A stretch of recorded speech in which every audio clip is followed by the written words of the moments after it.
नमस्कार, स्वागत है आपका इंडिया न्यूज हरियाणा में। मैं हूं आपके साथ भारती सिंह। रुक कर लेते हैं फटाफट खबरों का।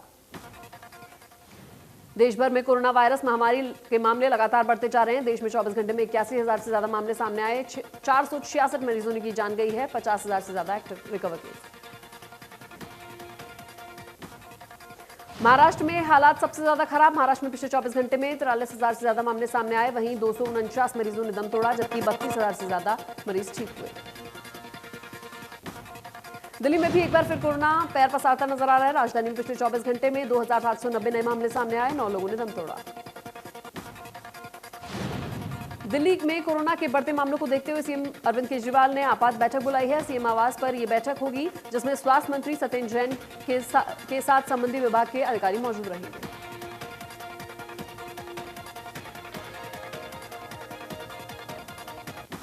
प्रदेश में 24 घंटे में कोरोना के 1600 से ज्यादा मामले सामने आए। 9 मरीजों ने दम तोड़ा है। अब एक्टिव केस 10,000 के पार हैं। सबसे ज्यादा केस गुरुग्राम और फरीदाबाद में।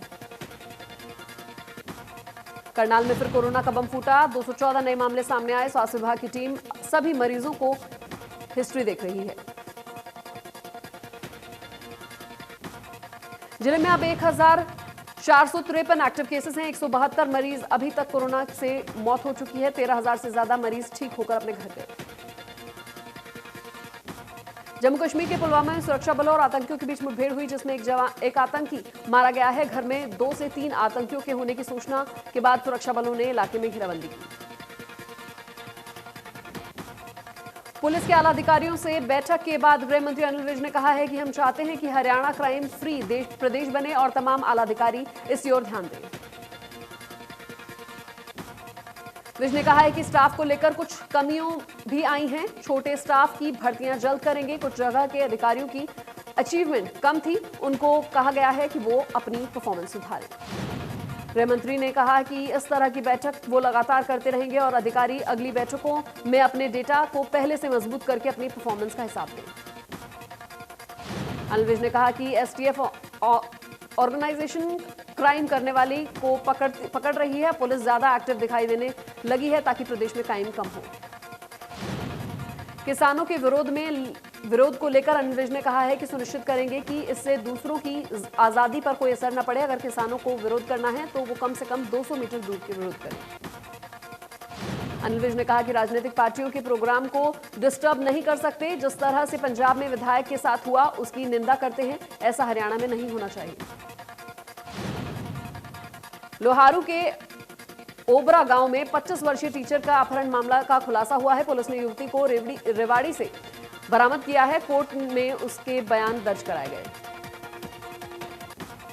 डीएसपी ने बताया कि जांच में पाया गया कि युवती का अपहरण नहीं हुआ था, बल्कि वो अपनी मर्जी से जयपुर गई थी और उसके बाद वो दिल्ली से बस में सवार होकर धारूहेड़ा पहुंची।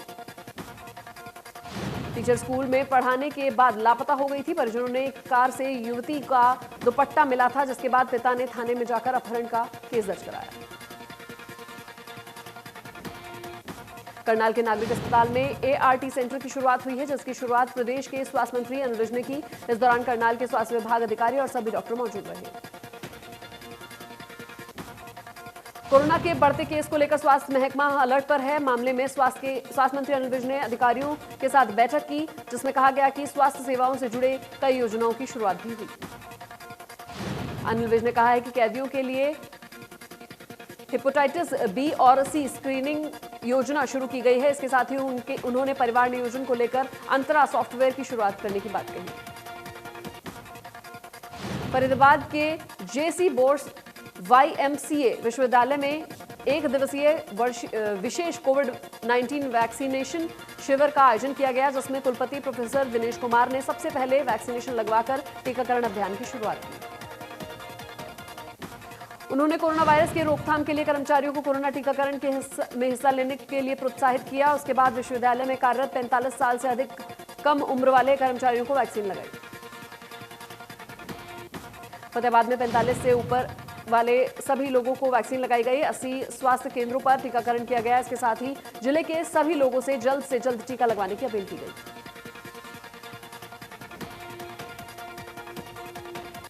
सोनीपत में 24 घंटे में अनलॉक प्रक्रिया के बाद सबसे ज्यादा मामले सामने आए। अब की बार एक बार फिर कोरोना ने शतक पूरा किया है। 102 मरीजों की पहचान हुई है। यमुनानगर में पिछले महीने से कोरोना के मामले लगातार बढ़ रहे हैं, जिसके चलते प्रशासन ने एक बार फिर लोगों को जागरूक करने का अभियान चलाया। कोरोना के बढ़ते मामलों को लेकर अंबाला बार एसोसिएशन की ओर से कोर्ट को जरूरी मामलों को छोड़ बाकी मामलों की सुनवाई करने के लिए 1 मई तक बंद रखने का फैसला लिया है। भिवानी के दिव्यांगों के लिए सहायता उपकरण वितरण समारोह का आयोजन किया गया, जहां हरियाणा के कृषि मंत्री जेपी दलाल ने शिरकत की। इस दौरान उन्होंने 182 दिव्यांगों को 65 लाख रुपए के उपकरण दिए। इस मौके पर जेपी दलाल ने कहा कि किसानों की सरसों और गेहूं का एक एक दाना खरीदा जाएगा। साथ ही उन्होंने कहा कि हरियाणा पहला प्रदेश होगा जहां सरकार हर किसान के खाते में उसकी फसल का पैसा देगी। जेपी दलाल ने कहा कि बीजेपी अंत्योदय को लेकर काम कर रही है, जबकि कांग्रेस सत्ता के सुख को लेकर राजनीति कर रही है। फसलों की खरीद को लेकर कृषि मंत्री ने कहा कि सरसों, गेहूं और चने की खरीद शुरू हो गई है। बल्लभगढ़ की अनाज मंडी में प्रशासन ने फसल खरीद की तैयारियां पूरी कर ली हैं। बावजूद इसके एक भी किसान मंडी में अपनी फसल लेकर नहीं पहुंचा। मार्केट कमेटी के अधिकारियों ने बताया कि उनकी तरफ से तैयारियां पूरी कर ली गई हैं। वो किसानों के आने का इंतजार कर रहे हैं, ताकि लेकिन अभी तक कोई किसान मंडी नहीं आया। मार्केट कमेटी के अधिकारी का कहना है कि अभी तक अनाज पका नहीं हुआ है। यही कारण है कि अभी तक किसान मंडी में नहीं पहुंचे हैं। मंडी में खरीद करने के लिए अभी 5 से 7 दिन का समय और लग सकता है।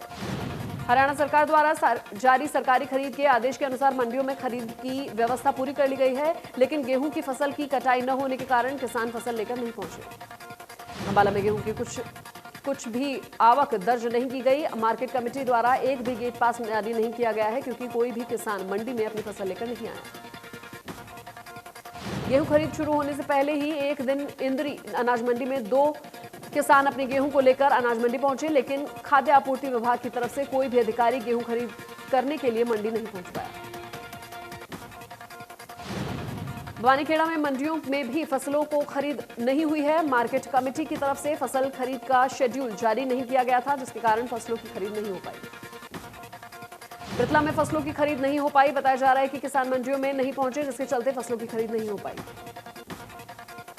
बल्लभगढ़ में मार्केट कमेटी के अधिकारियों ने फसलों की खरीद को लेकर तैयारियां पूरी करने का दावा किया, लेकिन इसके उलट अनाज मंडी में गेट के सामने ही गंदगी का अंबार लगा हुआ दिखा। मंडी में इसी गेट से किसान भी फसल लेकर मंडी में जाएंगे, लेकिन गेट के सामने गंदगी का ढेर लगा, जिसके कारण किसानों को परेशानी का सामना है। हरियाणा सरकार की ओर से गेहूं की खरीद शुरू होने की कर दी गई है, लेकिन अनाज मंडी में किसानों को परेशानी का सामना करना पड़ रहा है। मंडी में कोई भी सरकारी एजेंसी गेहूं खरीदने के लिए तैयार नहीं। प्रदेश में मंडियों में गेहूं की खरीद शुरू हो गई है, लेकिन करनाल अनाज मंडी में किसान अपनी फसल लेकर नहीं पहुंचे। गेहूं की कटाई न होने की वजह से मंडी खाली है। करनाल में गेहूं की खरीद के लिए 32 केंद्र बनाए गए। कैथल में सरकारी खरीद शुरू हो गई है, जिसके बाद प्रशासन तैयारी दिखाई दे रही है। प्रशासन का दावा है कि किसानों को कोई परेशानी नहीं होगी। कुरुक्षेत्र के थानेसर में अनाज मंडी में गेहूं की आवक शुरू हो गई है, लेकिन पहले दिन किसानों की संख्या कम देखने को मिली। आरटीओ का कहना है कि 1 सप्ताह पहले आयुक्त से उन्होंने गुहार लगाई थी कि उन्हें बारदाना उपलब्ध कराया जाए, लेकिन खरीद शुरू होने के बाद भी उनको बारदाना उपलब्ध नहीं किया गया। यमुनानगर में किसानों ने गेहूं की कटाई शुरू कर दी गई है। मंडियों में गेहूं आने से अभी 1 से 2 दिन लग सकते हैं। मंडियों में उन्हें किसानों की गेहूं खरीदी जाएगी। उन्होंने सरकार के पोर्टल पर रजिस्ट्रेशन करवाया है। जिले में सभी 13 अनाज मंडियों में गेहूं खरीद का प्रबंध किया गया है। मंडी में पानी, बिजली जैसी दिक्कतों को दूर किया जाएगा। फसल खरीद के लिए सिरसा में मंडी प्रशासन ने पूरी प्रबंध कर लिए हैं। मंडी विपणन अधिकारी ने बताया है कि जिले में इस बार कुल 59 खरीद केंद्र बनाए गए हैं। पहले दिन गेहूं की आवक नहीं हुई। मंडी में सरसों की फसल लेकर आए किसानों ने खरीद व्यवस्था को लेकर संतोष जाहिर करते हुए कहा है कि मंडियों में किसी तरह की समस्या नहीं है और सरसों एमएसपी से ज्यादा बिक रही है। अनाज मंडी गेहूं की सरकारी खरीद शुरू हो चुकी है। हालांकि मंडी में मौसम खराब होने की वजह से अनाज मंडियों में खासा रौनक नहीं देखने को मिली। मेरी फसल मेरा ब्यौरा में पंजीकरण से वांछित किसानों के लिए सरकार ने एक और मौका दिया है। 5 और 6 अप्रैल को फिर से पोर्टल खोला जाएगा, ताकि पंजीकरण में वंचित किसान अपनी फसल का पंजीकरण करा सके। सिरसा में 70,797 किसानों ने अभी तक पोर्टल में पंजीकरण करवाया है, जबकि करीब 30 से 40% किसान अभी भी वंचित हैं।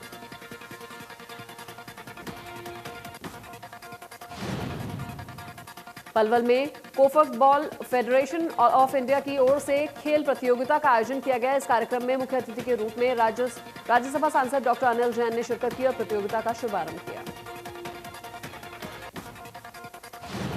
गुरुग्राम में खिलाड़ियों और लोगों के लिए वॉकिंग ट्रैक की सुविधा देने के लिए जल्द ही देवीलाल स्टेडियम में ट्रैक का निर्माण कार्य शुरू किया जाएगा। इसके लिए विभाग ने पूरी तैयारी कर ली है। करीब 1200 से ज्यादा खिलाड़ी रोजाना स्टेडियम आते हैं। आम लोगों के लिए कोई ट्रैक नहीं होने के चलते लोग मैदान में नहीं वॉक करते हैं। इससे खिलाड़ियों को परेशानी होती है, इसलिए नया ट्रैक बनाया जा रहा है। करनाल में कमेटी चौक से करण गेट मार्केट को ट्रायल के तौर पर नो व्हीकल जोन किया गया, जिससे ग्राहक वाहन अंदर नहीं ले जा पाएंगे। पार्किंग में ही वाहन खड़े करे होंगे। दुकानदारों में इस दौरान रोष देखने को मिला। दुकानदारों ने प्रशासन से एरिया में 2 व्हीलर और लोडिंग वाले वाहनों के आने की इजाजत मांगी है, ताकि दुकानदारों को सुविधा हो। नू की अनाज मंडी में किसानों और मजदूरों के लिए सस्ता खाना की व्यवस्था अटल किसान मजदूर कैंटीन के माध्यम से की जा रही है। अटल किसान मजदूर कैंटीन में महज 10 रुपए में अब गरीब भरपेट खाना खा सकेंगे।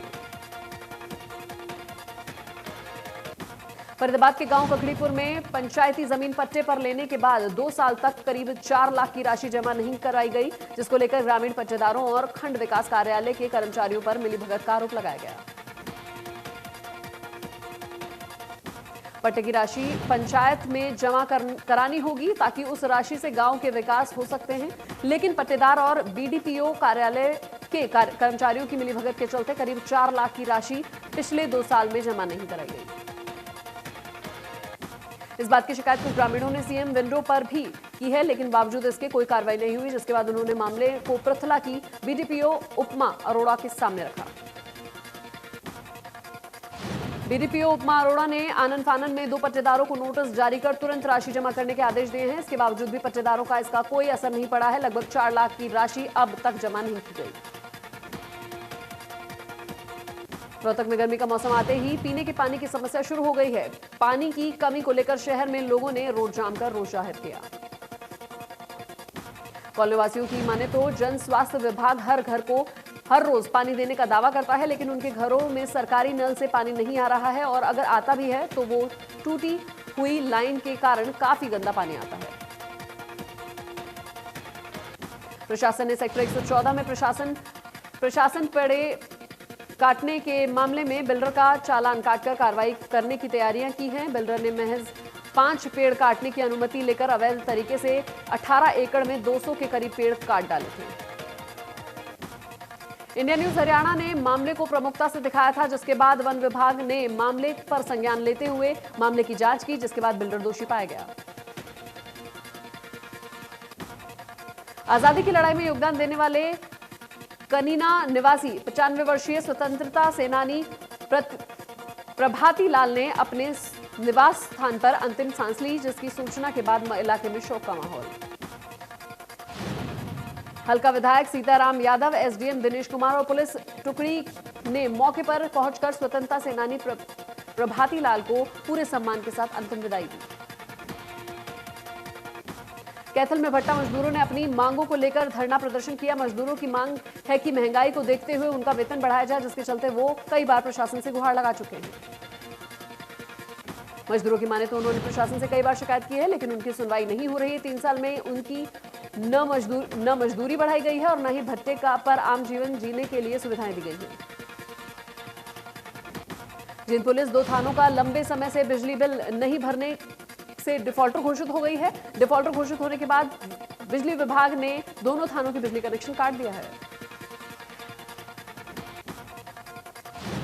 गुरुग्राम में नगर निगम एक बार फिर प्रॉपर्टी टैक्स से मालामाल हो गया है। नगर निगम ने प्रॉपर्टी टैक्स से करीब 225 करोड़ रुपए वसूले हैं। नगर निगम ने यह भी साफ कर दिया है कि अगर कोई भी व्यक्ति प्रॉपर्टी टैक्स नहीं भरेगा तो उस प्रॉपर्टी को सील कर दिया जाएगा। प्रॉपर्टी टैक्स को लेकर नगर निगम की तरफ से कई बार छूट दी जा चुकी है। गुरुग्राम के सेक्टर 52 में इंटरनेशनल स्टेडियम में हो रहे अवैध कब्जे पर नगर निगम की टीम ने बड़ी कार्रवाई की है। 22 एकड़ जमीन को कब्जा मुक्त करवाया गया। बीते काफी समय से सेक्टर 52 की जमीन पर अवैध कब्जों की भरमार हो रही थी। नगर निगम के जॉइंट कमिश्नर की माने तो अवैध झुग्गियां, कॉलोनी और अवैध वसूली भी की जा रही थी। कुछ टाइम पहले ही अवैध निर्माण करने वालों को नोटिस भी जारी कर दिया गया था, लेकिन कब्जा नहीं हटाने के बाद नगर निगम ने कार्रवाई करते हुए अवैध कब्जे को जमींदोज कर दिया। फरीदाबाद में निगम कमिश्नर यशपाल यादव के आदेश के बाद अवैध कॉलोनी के करीब 250 मकानों को तहस नहस कर दिया गया। नगर निगम अधिकारियों की तरफ से कई बार अवैध निर्माणकर्ताओं को नोटिस जारी किया गया। फरीदाबाद में 70 लाख के गबन के मामले में पुलिस को सबूत के साथ छेड़छाड़ की आशंका है। बीडीपीओ पूजा शर्मा को अब तक सस्पेंड नहीं किया गया। जिला उपायुक्त यशपाल यादव ने उच्च अधिकारी को सस्पेंड करने के लिए पत्र लिखा था। सस्पेंशन की कार्रवाई न होने के चलते सबूत जुटाने में पुलिस को मशक्कत करनी पड़ रही है। झज्जर में विजिलेंस विभाग की टीम ने एक पंचायत अधिकारी को 8,000 रुपए की रिश्वत लेते हुए रंगे हाथ गिरफ्तार किया है। आरोपी दिनों बेरी में कार्यरत है। पानीपत के मॉडल संस्कृति स्कूल में एक छात्रा को स्कूल के बाहर अज्ञात बदमाशों ने बदसलूकी की। छात्रा की सहेलियों ने उसे बदमाशों से बचाया। आरोपी भीड़ को देखते हुए वहां से फरार हो गया। स्कूल की ओर से आरोपियों के खिलाफ पुलिस में एक लिखित शिकायत दी गई है, जिसके बाद पुलिस ने आरोपियों के खिलाफ मामला दर्ज कर जांच शुरू कर दी। बताया जा रहा है कि ऐसा कई बार हो चुका है जब छात्राओं को स्कूल के बाहर परेशान किया जाता है। प्रिंसिपल ने बताया कि उन्होंने कई बार इसकी शिकायत पुलिस से की, लेकिन पुलिस की ओर से कोई कार्रवाई नहीं की है। गोहाना में पुलिस ने अवैध रूप से जुआ खेलते हुए 7 लोगों को गिरफ्तार किया है। आरोपी के पास से 1,17,000 रुपए बरामद। पुलिस को सूचना मिली थी कि मकान के बाहर खाली प्लॉट में कुछ लोग जुआ खेल रहे हैं। सूचना के आधार पर पुलिस ने 2 टीमों का गठन किया और रेड मारी। मौके से पुलिस ने 7 लोगों को जुआ खेलते पकड़ा। कैथल के पटवार भवन में विजिलेंस की टीम ने पटवारी और सहायक को रिश्वत लेते हुए रंगे हाथ गिरफ्तार किया। शिकायत के आधार पर कार्रवाई की गई। विजिलेंस विभाग के अधिकारियों ने बताया कि उन्हें शिकायत मिली थी कि इंतकाल और खेवट चढ़ाने के नाम पर पटवारी और उसके सहायक ने 5,000 रुपए मांगे थे। दोनों को रंगे हाथों पकड़ा गया।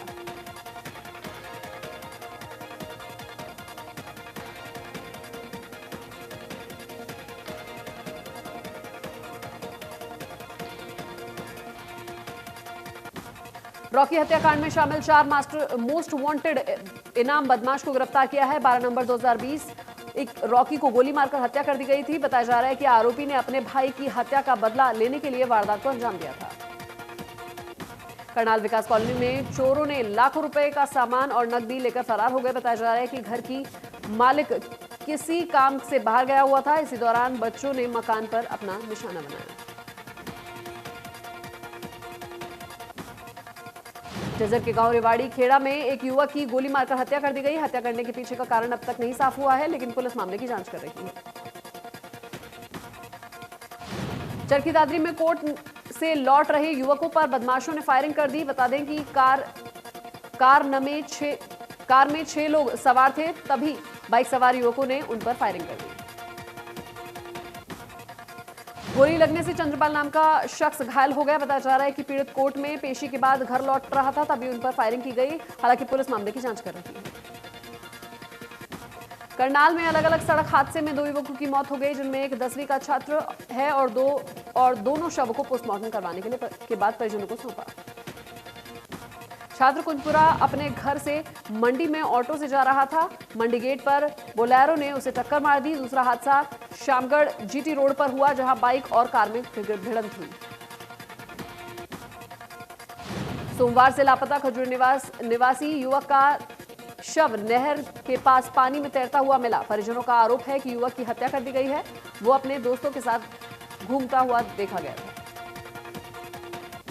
परिजनों का कहना है कि युवक फैक्ट्री में काम करता था। जब वो घर नहीं लौटा तो उसकी तलाश की गई। फैक्ट्री के गेट पर लगे सीसीटीवी कैमरे में वो अपने दोस्तों के साथ दिखाई दिया। रोहतक के कन्हैली गांव के पास रेलवे ओवरब्रिज से फांसी लटकाकर युवक ने आत्महत्या कर ली। शव लगभग 15 से 20 फीट की ऊंचाई पर लटका हुआ था। मृतक की पहचान सेक्टर 2 निवासी के तौर पर, जो कि पीजीआई में काम करता था।